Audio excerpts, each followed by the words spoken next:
ओम। आज का प्रातः क्लास है 16 अगस्त 1968।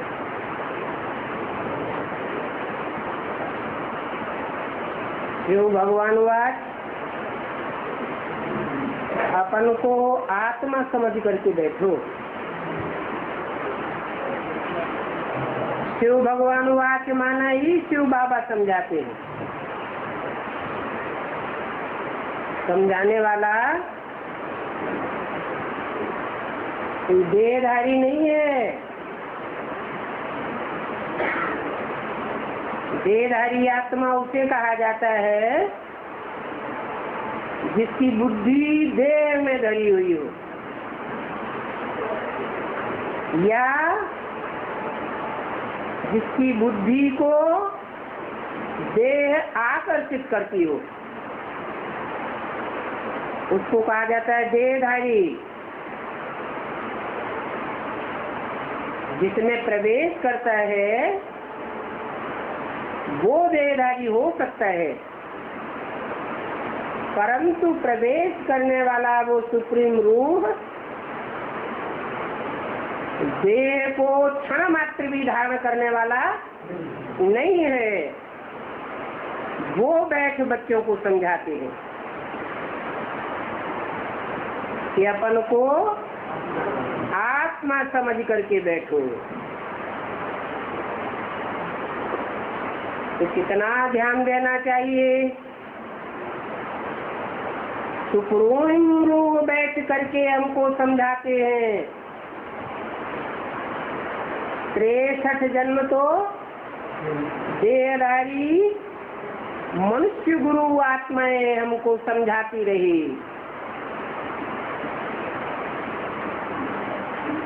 उन्होंने तो हमको नहीं समझा पाया कि हम आत्मा है, देह नहीं है, और ही देह में बुद्धि फंसती चली गई।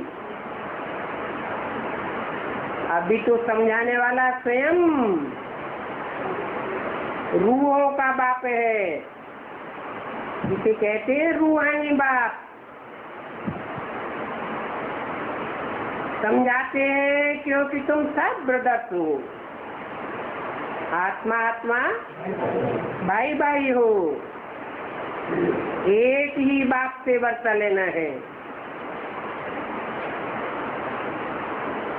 क्या एक बाप से वर्षा लेने का मतलब क्या हुआ? एक बाप से वर्षा लेने का मतलब है कि बहुत तेरे ऐसे भी हैं जो एक बाप से वर्षा लेने की बात भूल करके औरों में भी लटक पड़ते हैं, औरों की समझाने को भी स्वीकार कर लेते हैं और बाप के वर्षे से वंचित रह जाते हैं।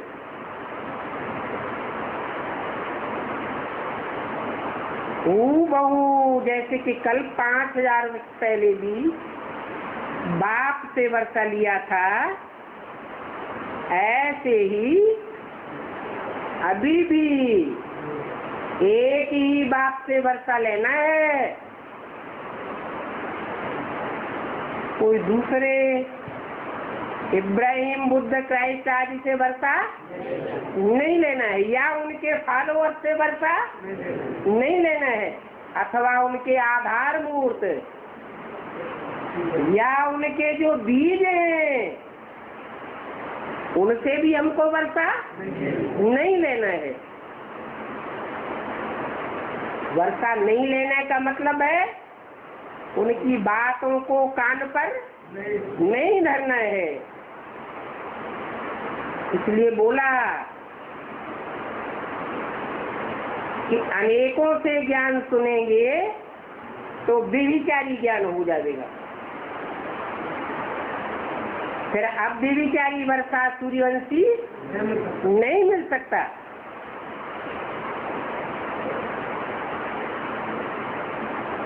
ज्ञान भी व्यभिचारी और अव्यभिचारी होता है। एक बाप से सुनेंगे तो आप भी विचारी ज्ञान का वर्षा मिलता है, और औरों से सुनेंगे तो भी विचारी वर्षा मिल जाएगा।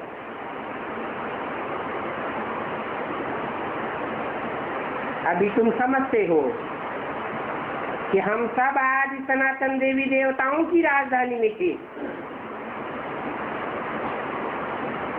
आदि माना ही क्या? आदि माना सतयुग का आदि नहीं, सतयुग की नई दुनिया को भी आदि करने वाला कोई है। सतयुग में तो रूहानी बाप जाता ही नहीं, तो जरूर सतयुग से पहले संगम युग में बाप आकर पुरुषोत्तम बनाते हैं, और बाप से वर्षा मिलता है देवी देवताओं की राजधानी का।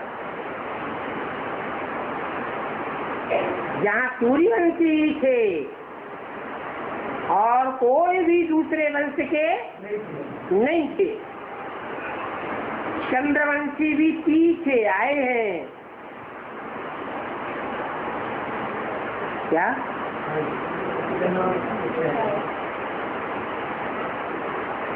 ब्राह्मणों की संगमिली दुनिया में भी जब माला का सिलेक्शन होता है तो चंद्रवंशी आत्माएं पीछे आती है या पहले आती है? विजयमाला भी बाद में आवेगी। चंद्रवंशी आत्माएं पीछे पीछे आती है, सूर्यवंशियों के पीछे पीछे उनको फॉलो करती हैं। रानियां किसको फॉलो करती है? राजाओं को फॉलो करती है। तो बाप आकर के अव्वल दीन स्थापन करते हैं। दीन धर्म को कहा जाता है। अल्लाह अव्वल दीन की कहानी प्रसिद्ध है।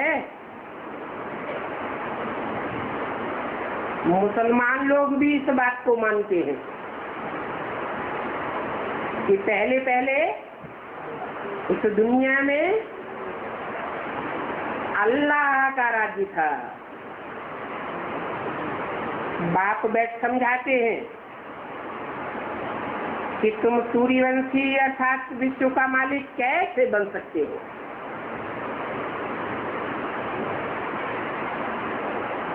कैसे बन सकते हो?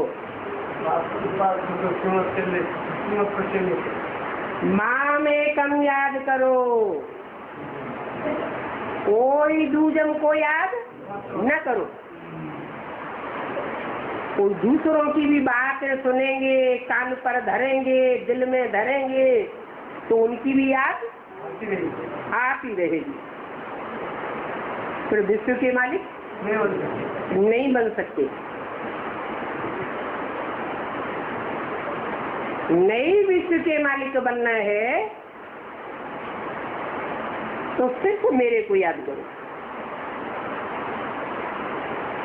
तुम सब आत्माएं भाई भाई हो,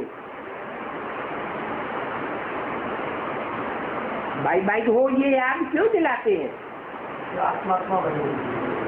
याद इसलिए दिलाते हैं कि पक्का बुद्धि में बैठ जाए कि तुम्हारा बाप एक है, दूसरा कोई धर्मगुरु या देहधारी तुम्हारा बाप नहीं है।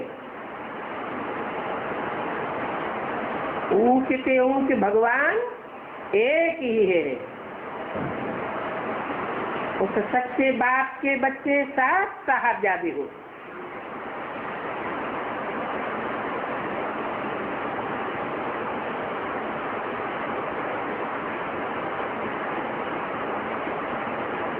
परिवार में 3 स्टेजेज होती है खास। साहब, बीवी और बाकी बच्चे सब गुलाम। रचना क्या हो गई? बाप की, बाप को डायरेक्शन देने वाली या बाप के डायरेक्शन पर चलने वाली? चलने वाली।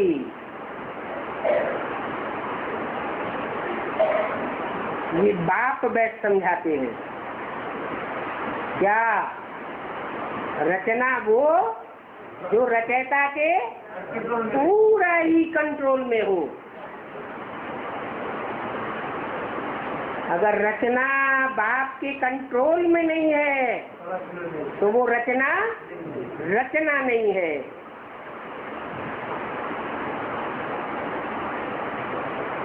कंस का मिसाल देते हैं। कंस का बाप कंस को क्या समझ बैठा? अपनी रचना समझ बैठा। परंतु क्या वो उसके कंट्रोल में था? उग्रसेन के कंट्रोल से बिल्कुल बाहर था। तो भी सत्ता उसके हाथ में देता चला गया।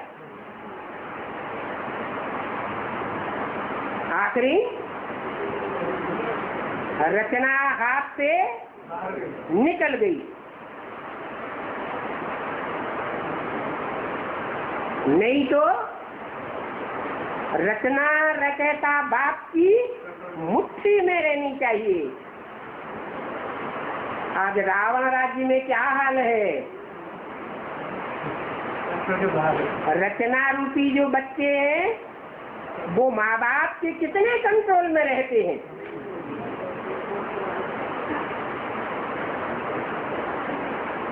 एकदम कंट्रोल से बाहर। होना चाहिए इतना कंट्रोल कि भले बच्चे नौजवान भी हो जाएं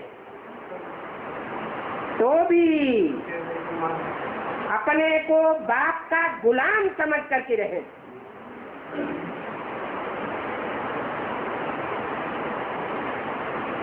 बड़ा भी बच्चा हो तो भी बाप के सामने आंख उठाने की हिम्मत न पड़े।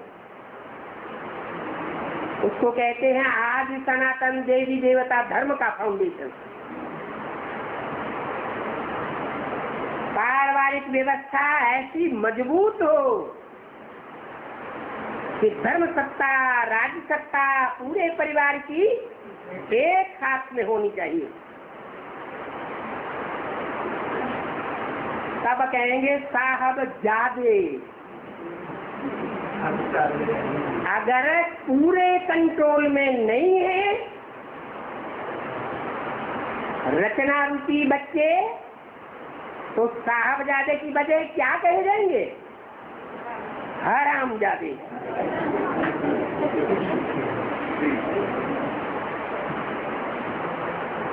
ये बातें बाप बैठ समझाते हैं। क्या ये बाप की पहचान है? क्या कि साहबजादे साहबजादियां साहब और बीवी परिवार में उनकी क्या स्टेज होनी चाहिए? ये फाउंडेशन कहाँ डाला गया?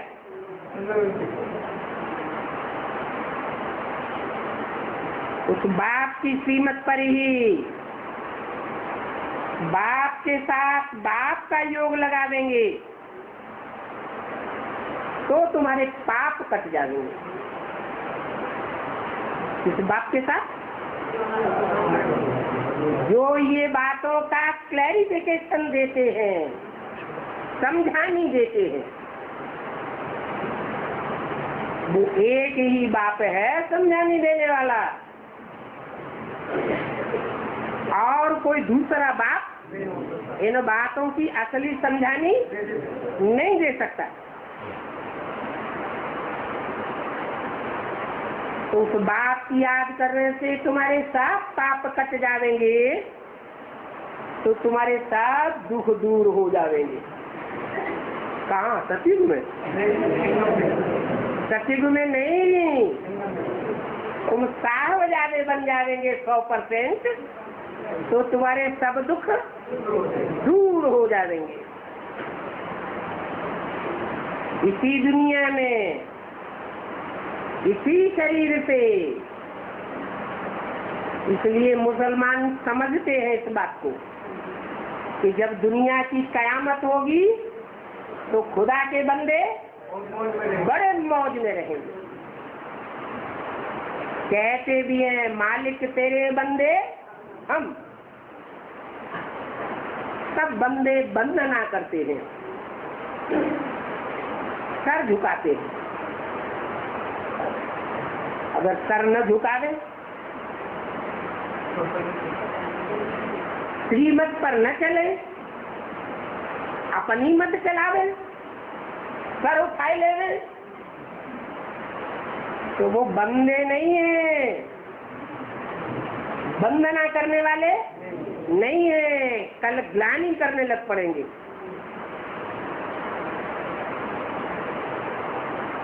ऐसे ग्लानि करने वाले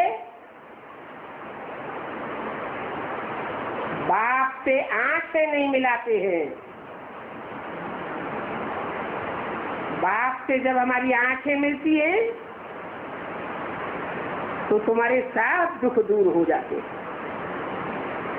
आंखों के देखने से ही पता चल जाता है कि एक दूसरे के प्रति कितना प्रेम भाव है।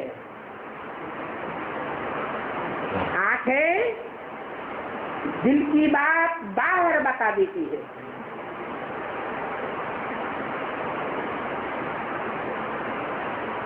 आंखें मिलाने का भी अर्थ समझाते हैं। क्या अर्थ हुआ? आंखों से वाइब्रेशन निकलते हैं। बाप सुख का सागर है, तो कैसे वाइब्रेशन फील होना चाहिए? देखने वालों को बाप की दृष्टि से ही सुख के वाइब्रेशन फील होने चाहिए।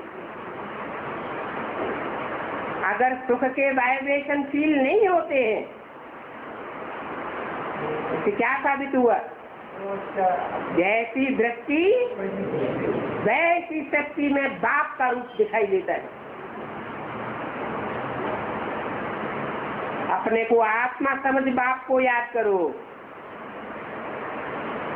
देवान में रह करके बाप को याद करते हैं तो अपना ही अहंकार चढ़ जाता है।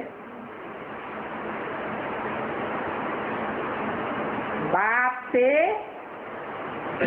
जिसे प्यार पूर्वक आंखें मिलनी चाहिए, वो आंखें मिला ही नहीं सकती। ये है याद की यात्रा। दुनिया में भी ऐसे ही होता है।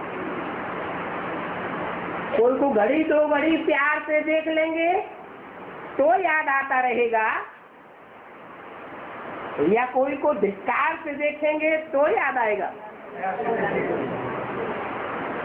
कोई एक दूसरे को क्रोध से देखेंगे तो याद आवेगा, या प्यार से देखेंगे तो याद आवेगा।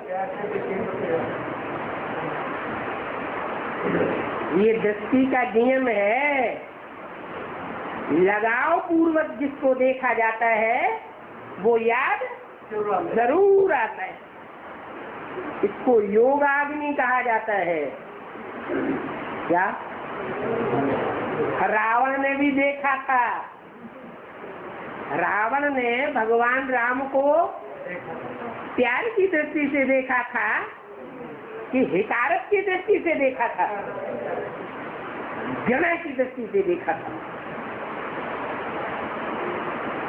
तो वो याद स्थायी नहीं हो सकती।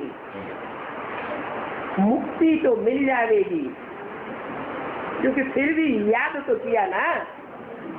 लेकिन जो आत्मा का लक्ष्य है आत्मा का लक्ष्य क्या है? आत्मा का लक्ष्य है सुख भोगे। कोई आत्मा ये चाहती है हम दुख भोगे? हैं? कोई नहीं चाहती। कोई आत्मा ये चाहती है कि हम लगातार परम धाम में पड़े रहे, शांति में सोते ही रहे। कोई नहीं चाहता। सब चाहते हैं कि हमारा शरीर भी रहे, जीवन भी रहे, और जीवन में रहते रहते हम क्या भोगे? सुख और शांति दोनों का भोग करें। तो ये हमारे जीवन का लक्ष्य है, आत्माओं का लक्ष्य है। देह अभिमानियों का ये लक्ष्य नहीं होता है। तो ऐसी योगाग्नि में, कौन सी योगाग्नि में? प्यार की लगन की अग्नि में तुम्हारे जो भी पाप हैं जन्म जन्मांतर के, वो सब भस्म हो जाएंगे। और अंदर से मैल भरा हुआ हो तो दृष्टि तो लेते हैं, लेकिन दृष्टि लेते लेते नींद आ रही है, तो प्यार भरा हुआ साबित होगा? साबित हो जाएगा। सारी सभा के बीच में आसपास वाले समझ जाएंगे इनका बाप से प्यार नहीं है। नहीं तो जिससे प्यार होता है वो सामने होता है तो नींद आती है क्या? नहीं। हाँ, रावण के भैया कुंभकर्ण से प्रीति हो सकती है क्या? जो लंबी नींद सोता है अज्ञान की नींद में, और दूसरों को भी अज्ञान की नींद में लंबे टाइम तक सुलाई देता है संग के रंग में। तो पाप भस्म होने का तरीका बताया कि जल्दी से जल्दी पाप कैसे भस्म हो सकते हैं। इस समय तुम सब पाप आत्मा हो। आत्मा तो हो, अपन को आत्मा तो समझते हो, लेकिन कैसी आत्मा हो? पाप आत्मा हो। पाप के बोझ से सब दबे हुए हो। जब आत्मा पाप के बोझ से दबी हुई है तो ऊपर की ओर उड़ेगी, ऊंची स्टेज में उड़ेगी या नीचे जाएगी? दस इंद्रियों की ओर जाएगी या शेष इंद्रियों का सुख भोगने की ओर जाएगी? दस इंद्रियों की तरफ बार बार बुद्धि को खींच ले जाएगी।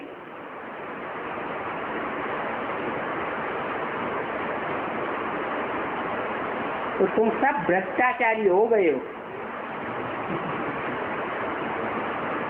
अभी तुम सब पापात्मा हो और भ्रष्ट आचरण करने वाले, भ्रष्ट इंद्रियों में रमण करने वाले हो गए हो।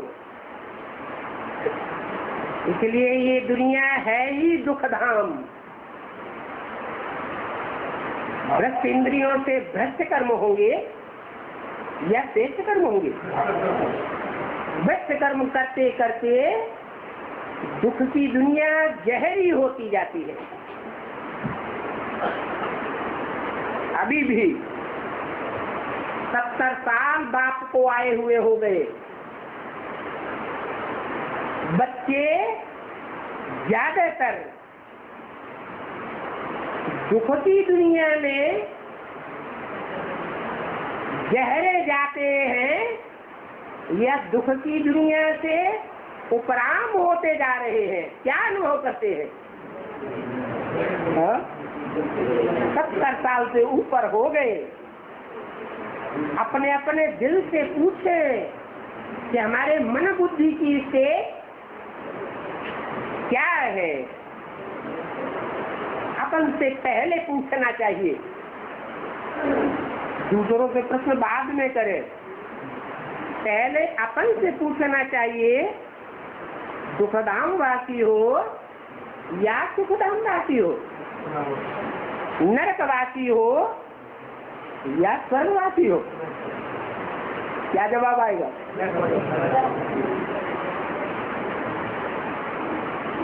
तुमने तो बहुत ही पाप किए हैं।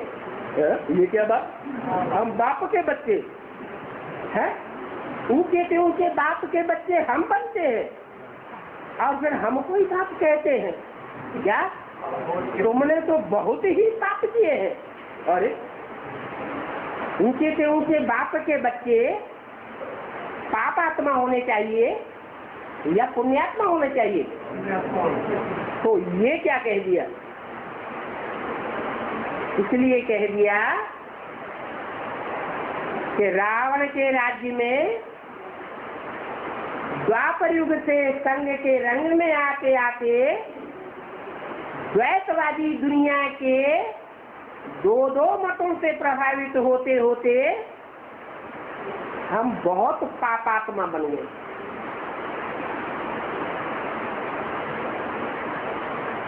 कोई बड़े आदमी का बच्चा हो, मान लो महाराजा राजा का बच्चा हो और एक रंक का बच्चा हो, दोनों कुसंगत में फंस जाए तो ज्यादा कुसंगी ज्यादा पापात्मा कौन सा बनेगा? तो हम भी ऊंचते ऊंच बाप के बच्चे थे और धर्म की आत्माएं जो है इतने ऊंचे बाप के बच्चे नहीं थे, फिर भी हम भी कुसंग में फंस गए तो बहुत ज्यादा पाप आत्मा बन गए। ये कारण हुआ।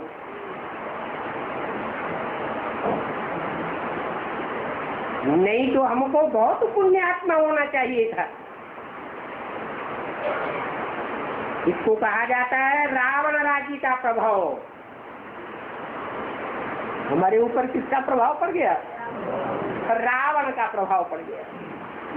माना 10 शीश वाले का प्रभाव पड़ गया।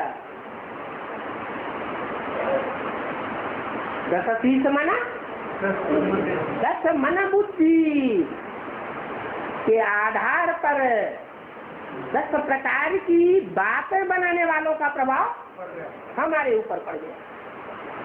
सबसे जास्ती रावण से हम प्रभावित हो गए। हाँ, कोई द्वापर के आदि में ही प्रभावित हो गए और कोई कलयुग के अंत में जाकर प्रभावित हुए। इतना तो अंतर पड़ता है। बाकी ऐसा कोई बाप का बच्चा नहीं है जो 63 जन्म पूरे होते होते बहुत पापात्मा न बनता हो।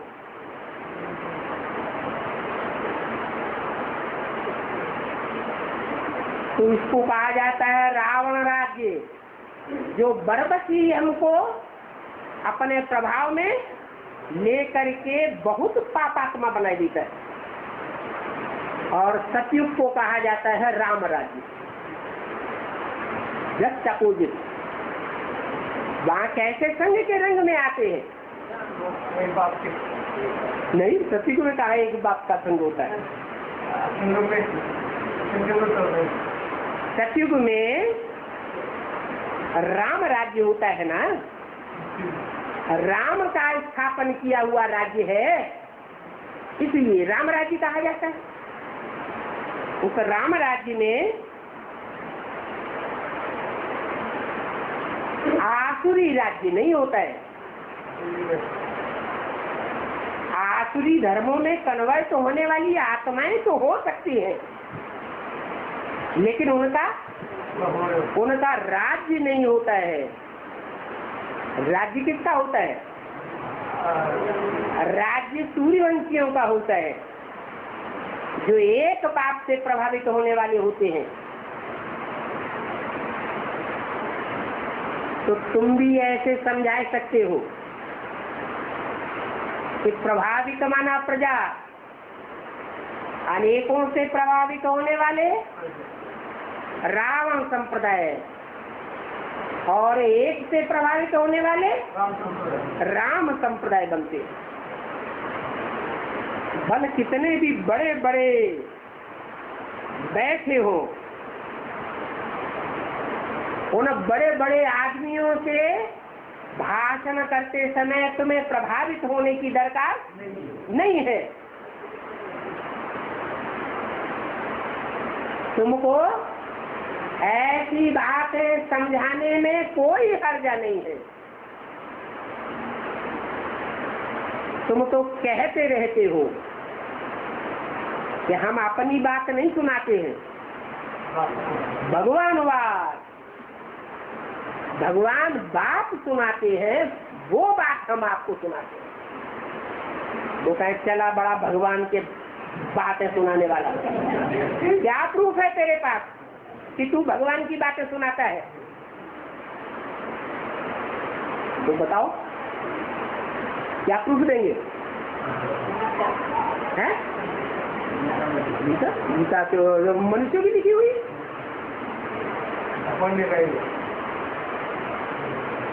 जो गीता दुनिया में मिल रही है वो भगवान ने गाई है। कौन है भगवान? अरे यही तो झगड़ा है। वो कहेंगे तुम्हारा भगवान वाच वो कौन है जो ऐसी ऐसी बातें उवाच करता है? तुम्हारा भगवान उवाच नहीं करता है, तुम उवाच करते हो। तुम्हारी गर्दन पकड़नी चाहिए, तो क्या जब अपनी गर्दन कैसे छोड़ाओगे? नहीं पकड़ाई वो तो पकड़ाई। तुम झूठ कहते हो भगवान उवाच? नहीं नहीं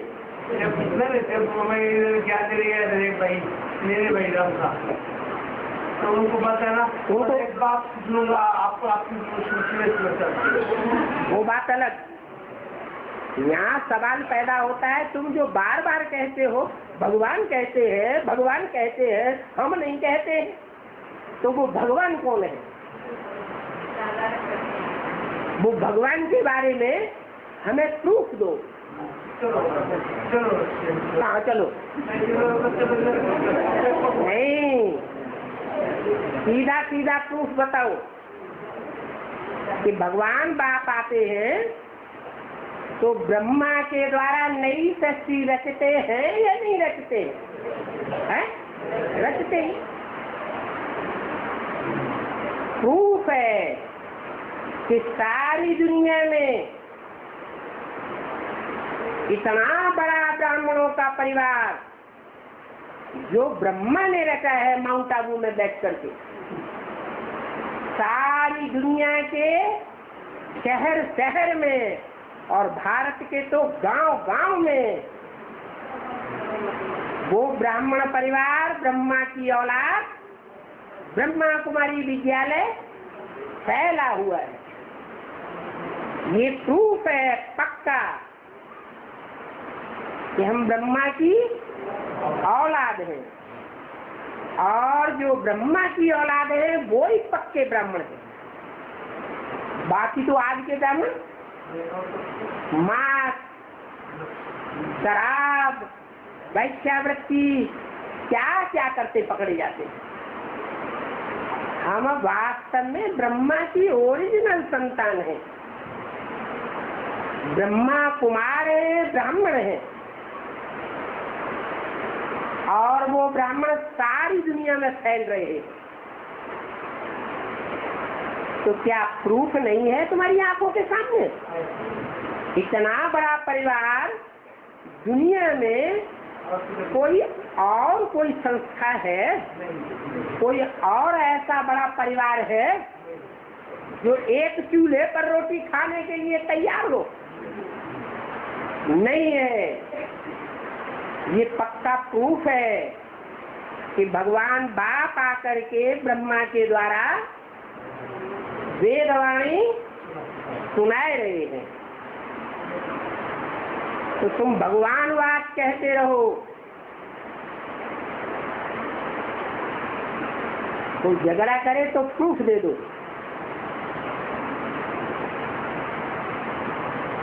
शिव भगवान वाच बोलो। क्या? हाँ, ब्रह्मा कोई भगवान नहीं है। ब्रह्मा अगर भगवान होता तो ब्रह्मा की दुनिया में पूजा होती, मंदिर होते, मूर्तियां बनती। उनकी तो मूर्तियां भी नहीं है, मंदिर भी नहीं है, पूजा भी नहीं होती। हाँ, ब्रह्मा के मुख से उवाच किया, वेदवाणी बिना उवाच किए निकलेगी? उवाच करना पड़े। तो किसने उवाच किया?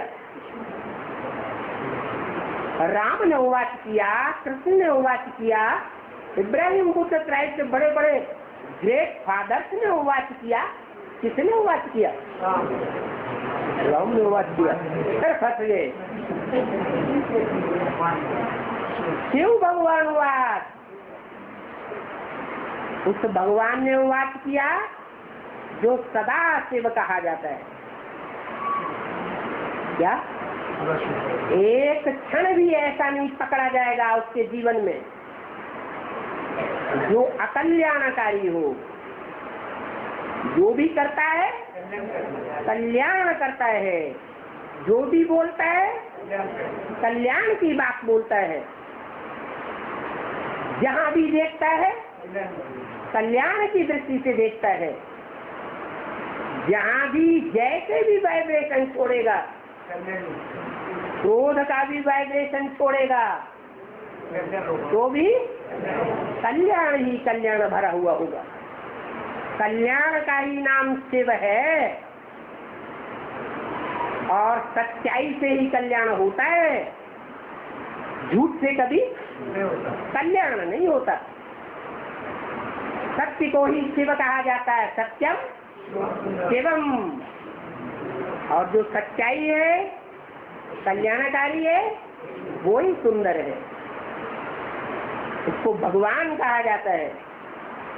अंग्रेज लोग भी मानते हैं गॉड इज ट्रुथ, सच्चाई को भगवान कहा जाता है। तो उस शिव भगवान वाद जिसको कहा जाता है, हम सब उसकी संतान है। उसकी संतान है, हम शिव की संतान है। वास्तव में हम ब्रह्मा की भी संतान नहीं है। पक्का पक्का अगर कहा जाए तो क्यों? क्योंकि हम तो आत्मा है। हम आपस में एक दूसरे को भाई बहन की दृष्टि से भी नहीं देखते। भाई बहन की दृष्टि से भी अगर देखेंगे तो भी विकार की वासना आ सकती है। आज की कलयुगी दुनिया में अगर साथ साथ रहने लग पड़े, साथ साथ सोने लग पड़े तो विकारी वासना जागृत हो जाएगी। तो वास्तव में हम ब्रह्मा की भी औलाद नहीं है। क्या? जो कहें कि हम सिर्फ ब्रह्मा की औलाद हैं, वो सिर्फ सूर्यवंशी है। अगर आदि से अंत तक ब्रह्मा की औलाद है, आत्मा आत्मा भाई भाई नहीं बने तो दूसरे धर्म में कन्वर्ट हो जाने वाले हो सकते हैं, क्योंकि ब्रह्मा की गोद में हर धर्म की आत्मा पालना लेती है। सिर्फ सूर्यवंशी ही बच्चे ऐसे हैं जो ब्रह्मा की गोद में आदि से अंत तक नहीं पलते हैं। वो सिर्फ पालना लेते हैं ज्ञान सूर्य शिव की। ब्रह्मा के मुख से निकले हुए महावाक्यों की पालना लेते हैं। वो ब्रह्मा की गोद में पलने वाले नहीं है। ब्रह्मा की गोद को याद करने वाले, देह को याद करने वाले नहीं है। हम सब आत्माएं हैं। उस भगवानवाद बाप की संतान है। हम ब्रदर्स है, ब्रदर्स एंड सिस्टर्स भी नहीं है। बाकी कृष्ण कोई संतान था ऐसे नहीं कहेंगे।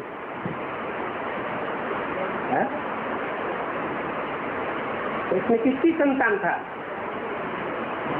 वो तो कहते हैं कृष्ण भगवान था, वास्तव में उनको पता नहीं है। हम इस बात का प्रूफ देते हैं, इस बात का कि कृष्ण कोई भगवान नहीं है। प्रूफ ये है, वो कहते हैं हे कृष्ण नारायण वासुदेव, माना वासुदेव नारायण और कृष्ण एक ही आत्मा का नाम है। जो कृष्ण है वो ही नारायण है कहते हैं ना। और नारायण को सतयुग में ले गए हैं।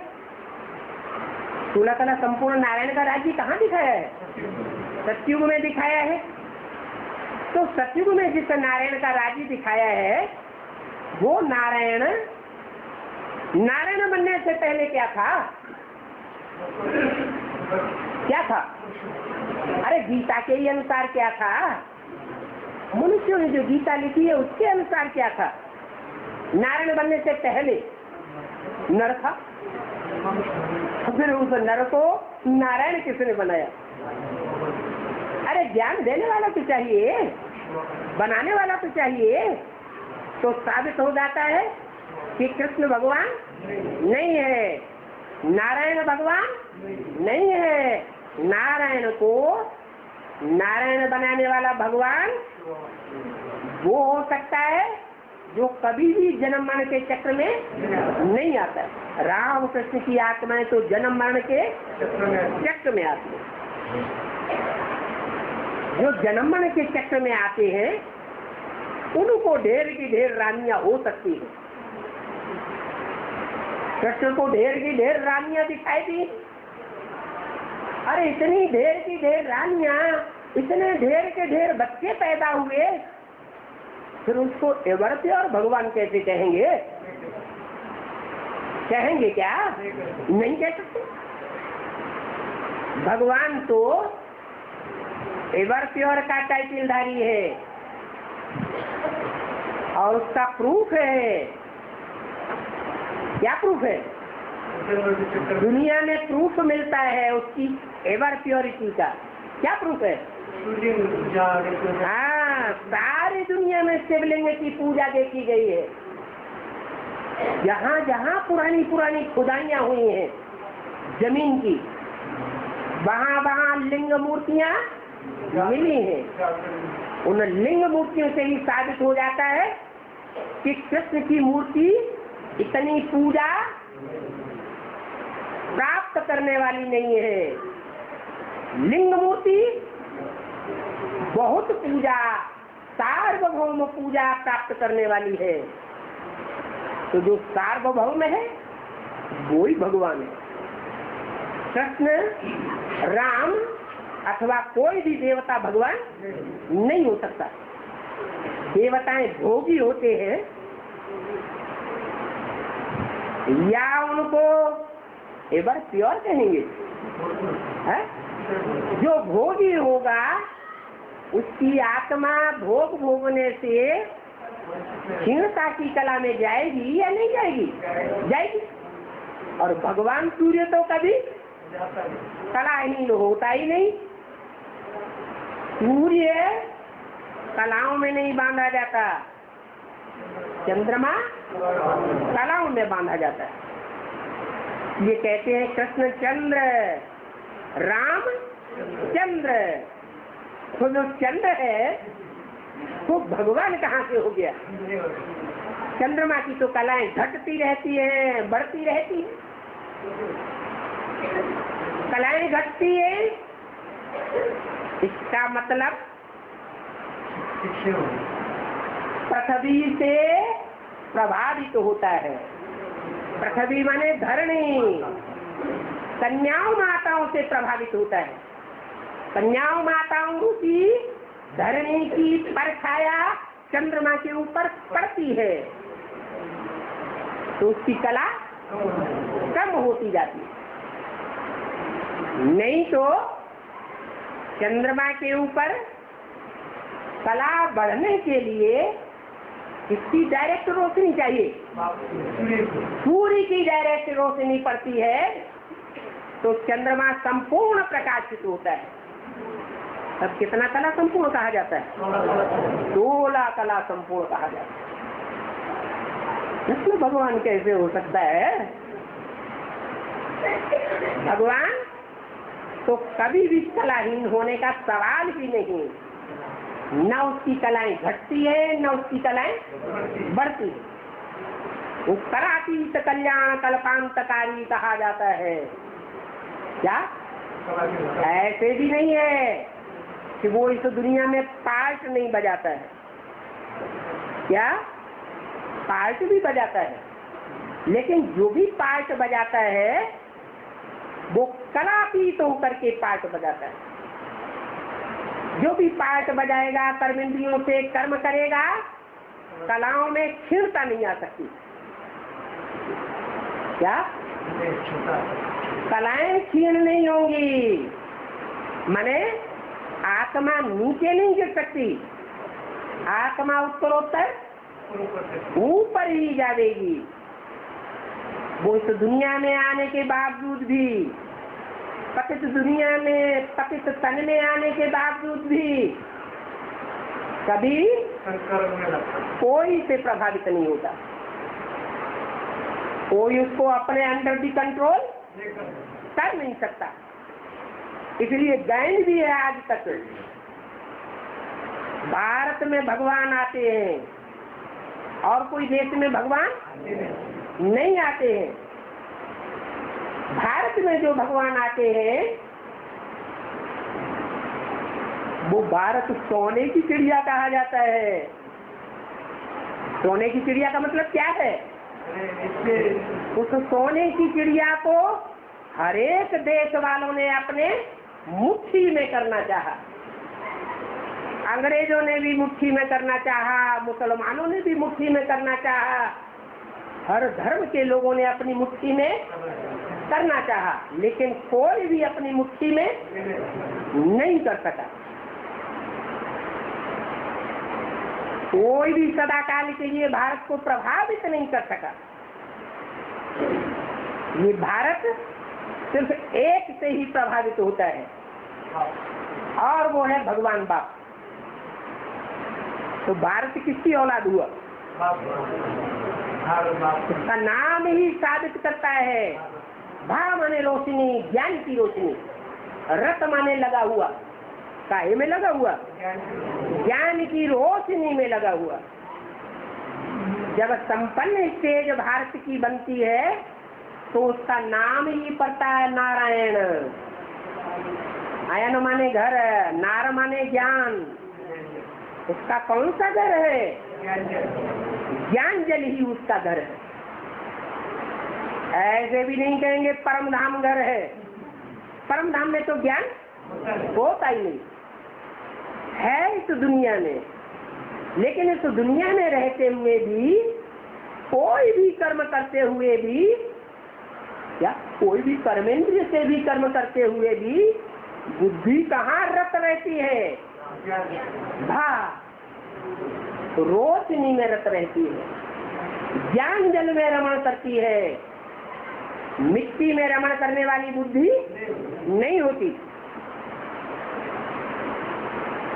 तो बोला जिसको इतनी रानियां कही गई हैं वो भगवान कैसे हो सकता है?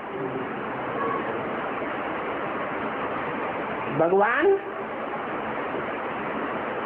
रानियों को कंट्रोल करता है,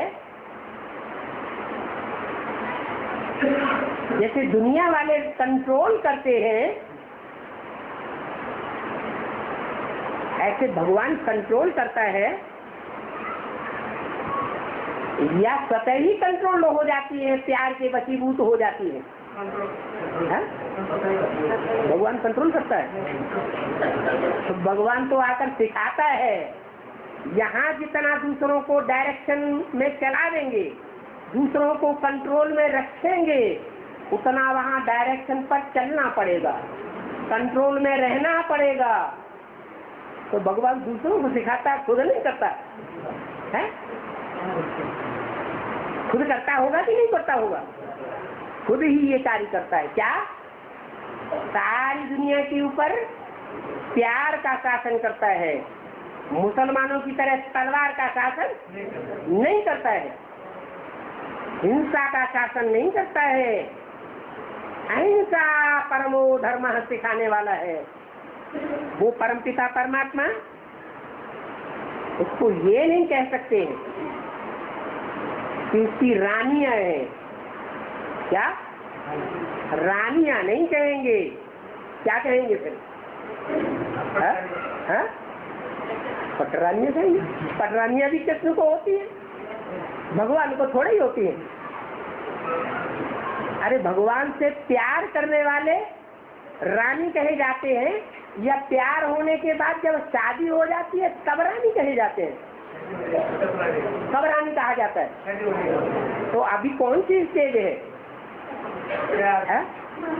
भगवान के साथ एंगेजमेंट किया है या रानी बन गए हैं? एंगेजमेंट है। कोई भी ये नहीं कहेगा कि हमने भगवान से शादी कर ली। एंगेजमेंट होना माने दिल लग गई, दिल लगी हुई है, लेकिन कोई शादी के बंधन में नहीं बंधे। तो रानियां राम कृष्ण को हो सकती है, भगवान रानी बनाने नहीं आता है, क्योंकि रानी जो होती है वो राजा के कंट्रोल में होती है, अधीन होती है। भगवान तो अधिकारी बनाने आया है। अधिकारी बनाने आया है या अधीन बनाने आया है? अधिकारी बनाने आया है। जो खुद अधिकारी बनाने आया है वो दूसरों को रानियां कैसे बना देगा? हाँ, बोला है कि तुम बच्चे ऐसे समझो कि साहब आया हुआ है। क्या बाप कोई तुमको गुलाम नहीं बनाते हैं?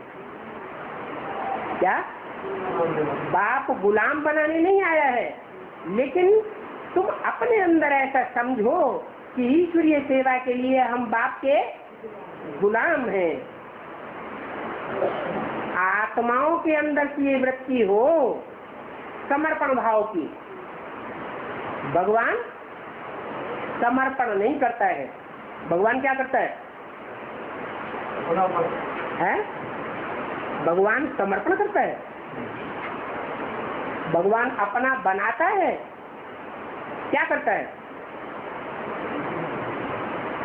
एक होता है समर्पण करना, सरेंडर करना, और एक होता है खुशी खुशी अपना मन अपना दिल बाप के प्रति अर्पित कर देना। तो अंतर नहीं है, दोनों में अंतर हो जाता है।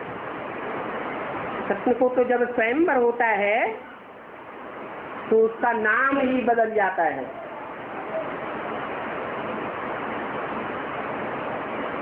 कृष्ण को स्वयंवर होने के बाद नाम बदलता है, और भगवान को तो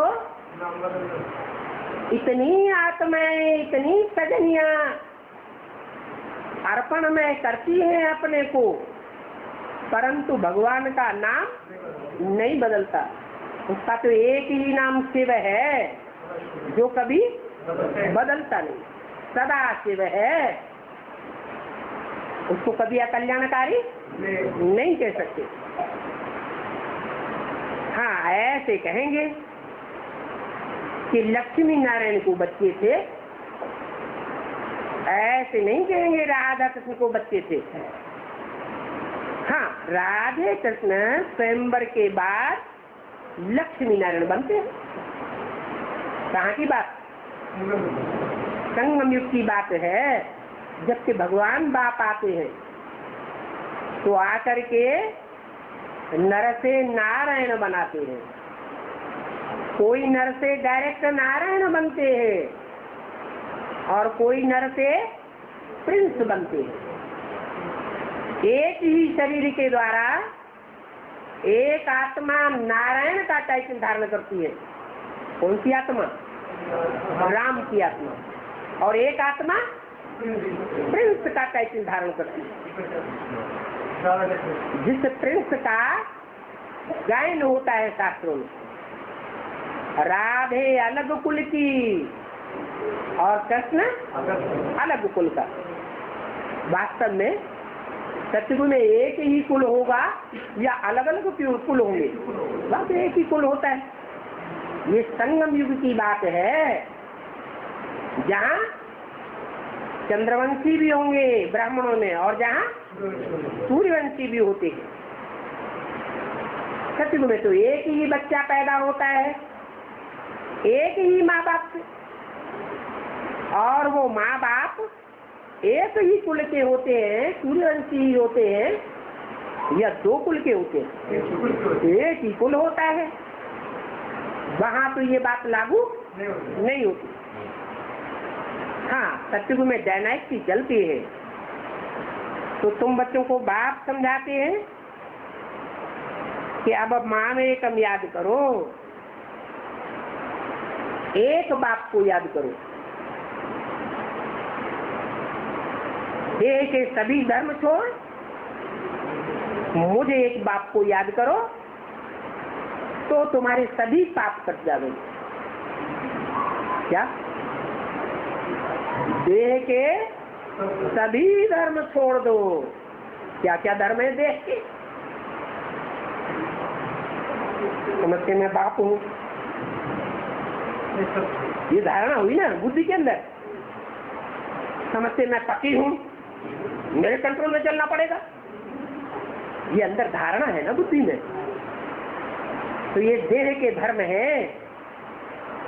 मैं बड़ा भाई हूँ, दादा हूँ, सबको मेरी दादागिरी के अंदर चलना पड़ेगा। ये देह की धारणा हुई ना। तो बाप बताते हैं ये देह के सभी धर्म छोड़ दो, फिर बाप को याद करो। अब कितने यहाँ ऐसे बैठे हुए होंगे है जो ये धारणा पक्की करें? क्या हम बाप नहीं हैं, हम पति नहीं हैं, हम तो आत्मा आत्मा भाई भाई। कितने यहाँ ऐसे बैठे हुए हैं जो ये धारणा पक्की करते हैं कि हम तुम्हारी अम्मा नहीं है, तुम हमारे बच्चे बच्चियां नहीं हो, हम तुम्हारे भाई हैं, आत्मा आत्मा भाई भाई। कंट्रोल में चलने और चलाने की बात खत्म हो जाती है। तो ये देह के धर्म सब छोड़ने पड़े, फिर याद करेंगे तो तुम्हारे सब पाप कटे। इसका मतलब अभी तक जो याद किया वो पाप नहीं कटे, बेकार गया। ये तो बड़ा भारी घाटा हो गया। ऐसी धारणा अभी तक किसने पक्की की है? ब्राह्मणों ने। माने हम ब्राह्मण ही नहीं है, रामबली आत्मा ने धारणा पक्की की है। तब पाप कट गए राम वाली आत्मा से? नहीं। अगर राम वाली आत्मा ने 100% ये धारणा धारण कर ली हो, आत्मा आत्मा भाई भाई, मेरी कोई पत्नी नहीं, मेरा कोई बच्चा नहीं, मेरा कोई दूसरा देह का संबंध है ही नहीं, तो रिजल्ट क्या होनी चाहिए? सारे पाप कट जाते हैं, पाप आत्मा साइकिल खत्म हो जाता है। तो राम वाली आत्मा का पाप आत्मा साइकिल खत्म हो जाए तो शिव बाबा प्रवेश करेगा? प्रवेश ही नहीं करेगा। हाँ, जब तुम्हारे सारे पाप कट जाएंगे तो तुम सतो प्रधान बन करके स्वर्ग में चले जाएंगे। आत्मा सतो प्रधान बनेगी और कहाँ अनुभव करेगी? स्व स्थिति में सदैव अनुभव करेगी। स्व स्थिति में सदैव अनुभव करना माना स्वर्ग में जाना। स्वर्ग में जले गई आत्मा, इसका प्रूफ क्या देखने में आएगा? अपने को भी देखने में आएगा, दूसरों को भी वो प्रूफ देखने में आएगा। क्या प्रूफ हो?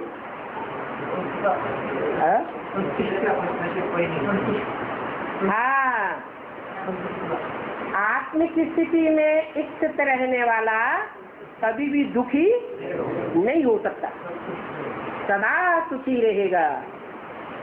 नरक में तो अथाह दुख है, एक दुख खत्म होता है और दूसरा दुख शुरू हो जाता है।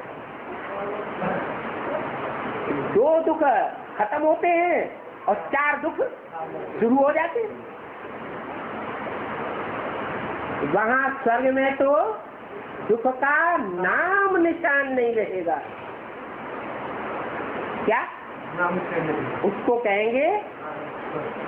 पुण्यात्मा देवता, कि पुण्य ही पुण्य है। जिन पुण्यों को 21 जन्म तक उस आत्मा को भोगना है, पाप का नाम निशान उस आत्मा में नहीं है। इसलिए 21 जन्मों तक दुख का नाम निशान उसके जीवन में नहीं हो सकता।